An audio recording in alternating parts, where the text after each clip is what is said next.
Welcome! In front of me I have Xlyne Siona XW Fit watch, and I'm gonna show you how to adjust the screen brightness on this watch. Before we start, if you want to adjust the screen brightness on this watch, your watch needs to be paired with a phone via the XWEAR application. Once the devices are paired together, we can continue. And now we can open the XWEAR application on the phone that is paired with our watch. So let's open the app.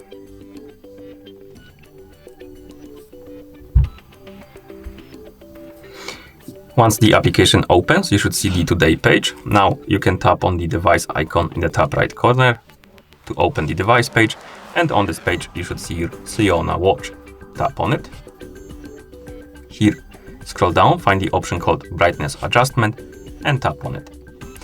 Now, if you want to adjust the screen brightness on your watch, you need to disable the default brightness option.